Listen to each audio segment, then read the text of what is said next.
इस time period पे world में अगर हम देखें तो एक वॉर बहुत ज्यादा फेमस है और वो वॉर है Russia and Ukraine conflict. That means कि रशिया ने यूक्रेन को एक तरीके से कह सकते हैं उसके ऊपर उससे युद्ध छेड़ दिया है और उसके ऊपर हमला किया है और इस टाइम पे उनके बीच में युद्ध चल रहा है, वॉर चल रही है वहां पे।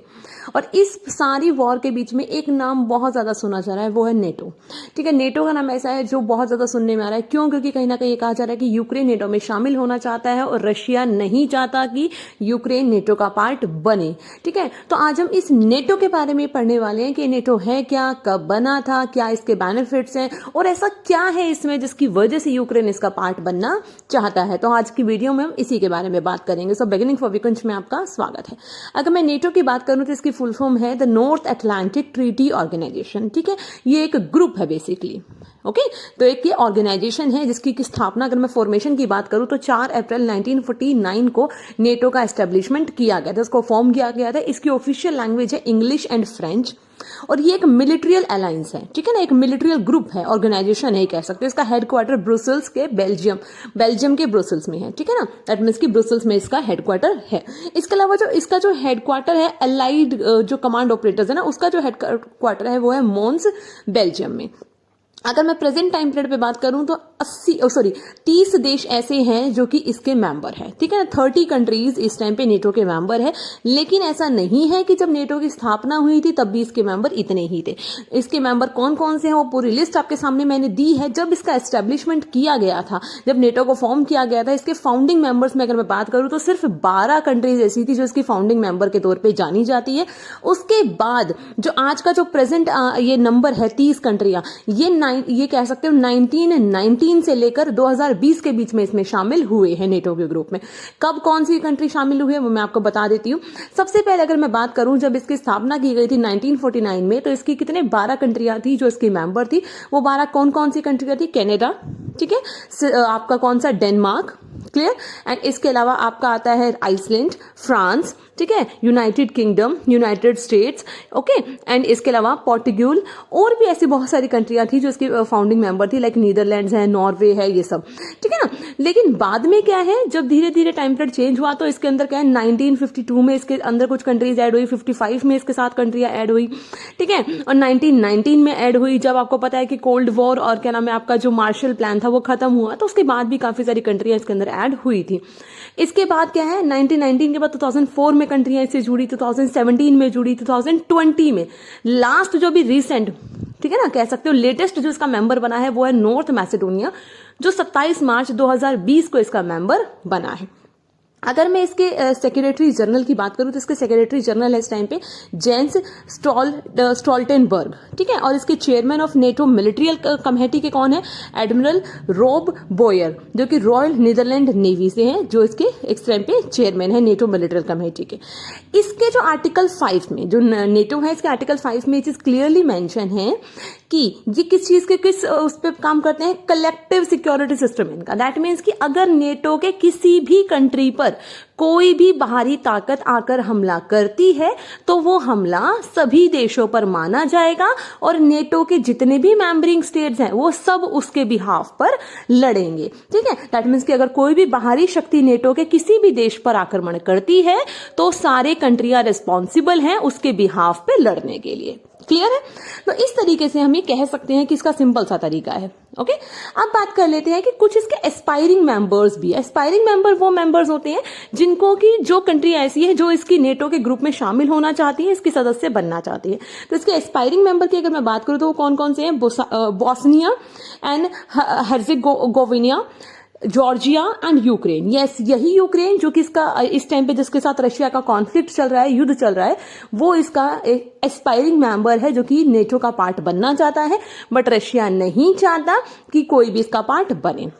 ठीक है, और इसी वजह से जो व्लादिमीर पुतिन है रशिया से, उन्होंने डिमांड भी रखी थी नेटो से कि वो वादा करें कि वो नेटो के ग्रुप में यूक्रेन और जॉर्जिया और जो मालदोवा है एक तरीके से इनको शामिल नहीं करेंगे। बट नेटो ने उनका जो ये ऑर्डर था, डिमांड थी, प्रपोजल था, ये सब ये कह सकते हो कि मानने से, कंडीशन मानने से मना कर दिया था नेटो ने। ठीक है ना, नेटो की अगर मैं 30 कंट्रीज की बात करूं तो इनमें से इसकी जो 20 कंट्रियां हैं नेटो की, वो किस पे काम करती हैं? नेटो का जो पार्टनरशिप फॉर पीस प्रोग्राम है उसके लिए काम करती है, जो कि 1994 में एस्टैब्लिश हुआ था, ठीक है ना। मतलब शांति कहीं ना कहीं बनाने की कोशिश करते हैं, ठीक है। 15 कंट्रियां क्या है इसकी इंस्टीट्यूशनलाइज्ड है डायलॉग प्रोग्राम्स के लिए, ठीक है। अब एक और बात हम सबसे यहाँ पे कर लेते हैं। अब आती है बात नेटो के इतिहास की। ये तो था कुछ रिसेंट एक चीज है कि नेटो बना कब था, कैसे बना, वो देख लेते हैं। जब सेकंड वर्ल्ड वॉर खत्म हुआ था ना, आपको पता है सेकंड वर्ल्ड वॉर 1939 से 45 तक चला था, तो उसके वर्ल्ड वॉर के खत्म होते पूरे वर्ल्ड में दो सबसे बड़ी शक्तियां थी उभर कर जो सामने आई थी। वो कौन कौन सी थी आपकी? यूनाइटेड स्टेट्स अमेरिका एंड इसके अलावा यूएसएसआर, ठीक है। ये दो बड़ी शक्तियां थी। तो इन दोनों बड़ी शक्तियों के बीच में एक बहुत ज्यादा बड़ा ये कह सकते हो कि टकरार टाइप चल रही थी, जिसकी वजह से बहुत लंबे टाइम तक कोल्ड वॉर एरा भी चला है आपका, ठीक है ना। हर टाइम ये रहता था कि कब वॉर हो सकती है। तो इस टाइम पीरियड पे ही क्या है, 4 मार्च 1947 को एक ट्रीटी ऑफ ड्यूक्रिक साइन होती है, किसके बीच में? फ्रांस एंड यूनाइटेड किंगडम के बीच में, ठीक है। जिसमें कि क्या करते हैं कि अगर जर्मनी की तरफ से कोई भी और क्या सोवियत यूनियन की तरफ से कोई भी अटैक उनके ऊपर होता है, तो उनकी जो इस ट्रीटी में था कि ये दोनों मिलकर उस चीज को आंसर करेंगे, रेस्पॉन्ड करेंगे। और इसी के बाद क्या 1948 में इसके साथ इन्हीं दोनों कंट्रियों के साथ क्या बेलोनिक्स कंट्रियां भी जुड़ जाती हैं। और इसी के साथ इन सब के बीच में जो बेलोनिक्स कंट्रियां हैं और उससे पहले जो फ्रांस एंड यूनाइटेड किंगडम थे, इनके बीच में बेलारूस ट्रीटी ऑर्गेनाइजेशन एक साइन होती है, ट्रीटी ऑफ ब्रसेल्स के नाम से, जिसको कि हम बीटीओ भी कहते हैं और ट्रीटी ऑफ ब्रसेल्स भी कहते हैं, ठीक है ना। ये साइन होती है और उसके बाद इसमें कई और कंट्रियां भी इसका हिस्सा बन जाती हैं, जैसे कि डच है, लग्जमबर्ग है, तो ये सब इसका हिस्सा बन जाते हैं। और फिर बाद में कहीं जाकर 4 अप्रैल 1949 को इसके जो 12 फाउंडिंग मेंबर्स हैं वो सब मिलकर नेटो का एस्टेब्लिशमेंट करते हैं, जब इसके अंदर नॉर्थ अमेरिका भी इससे जुड़ जाता है।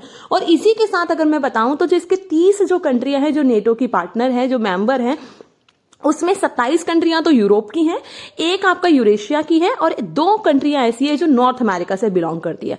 और एक और बहुत बड़ी बात है कि नेटो की अपनी खुद की कोई भी आर्म्ड फोर्स नहीं है, ध्यान रखना, अपनी खुद की नहीं है नेटो की, बल्कि नेटो जो पूरा ग्रुप है ना, उसमें जितनी कंट्रियां हैं उन सब कंट्रियों की आर्म्ड फोर्सेज हैं जो मिलकर ये सारा काम करती हैं, ठीक है ना। कहीं पे भी इन्वेजन करना है आपको, फिर कुछ भी करना है, तो वो सभी मिलकर करते हैं, ठीक है ना। तो दैट मीन्स की एक समझ लीजिए कि सोवियत यूनियन के अपोजिट एक कलेक्टिव सिक्योरिटी का काम करने का काम किया था नेटो ने, दैट मीन्स की सुरक्षा देने का, ठीक है ना।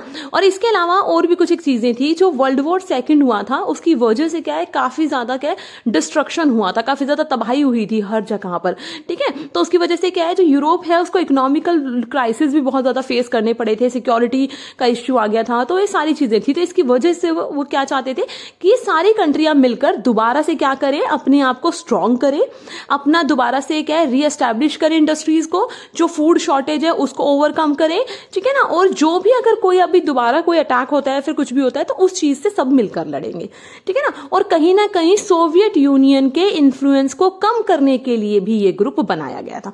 और इसी चीज को देखते हुए देखो यूनाइटेड स्टेट्स इसका मेंबर बना ना, उसका अपना एक अलग व्यू था। यूनाइटेड स्टेट्स इसका मेंबर बनना चाहता था, पहली चीज तो क्या थी कि वो ये देखता था कि इकोनॉमिकली बहुत ज्यादा स्ट्रांग वो बनना चाहता था। कौन? United states America. और उसको लगता था कि अगर मैं इसका पार्ट बनूंगा तो मैं इकोनॉमिकली स्ट्रांग बन जाऊंगा, क्योंकि ये ग्रुप क्या इकोनॉमिकली स्ट्रांग रहेगा नहीं।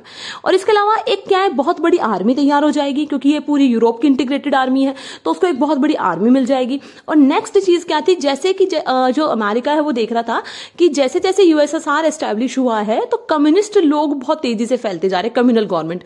तो कम्युनिस्ट लोगों की सरकार जो है, जो कम्युनिस्ट गवर्नमेंट है, उसके इन्फ्लुएंस को भी वो कम करना चाहता था, ठीक है। जैसे कि मैंने आपको बताया कि वर्ल्ड वॉर सेकंड के बाद इकोनॉमिकल क्राइसिस भी फेस करने को मिले थे, तो इसी चीज को ओवरकम करने के लिए जॉर्ज मार्शल ने एक प्रोग्राम बनाया था, जिसमें कि क्या है उन्होंने इकोनॉमिकली अपने आप को कैसे उभारना है इस सारे लॉसेस से, उसके लिए एक मार्शल प्लान बताया था 1948 में, ठीक है। जिसको कि फॉलो करते हुए पूरे यूरोप ने अपने आप को धीरे धीरे कह सकते हो कि इस जो पूरे क्राइसिस थे उससे उभारने में हेल्प की थी। तो ये कुछ एक चीजें हैं, हमारी और वीडियोज में मैं आपको इसके बारे में और 4 चीजें बताऊंगी। तो इस वीडियो को हम यहीं पे खत्म करते हैं। So thanks for watching and good luck student. Video अच्छी लगी हो तो लाइक करें, शेयर करें और चैनल को सब्सक्राइब करना ना भूलें।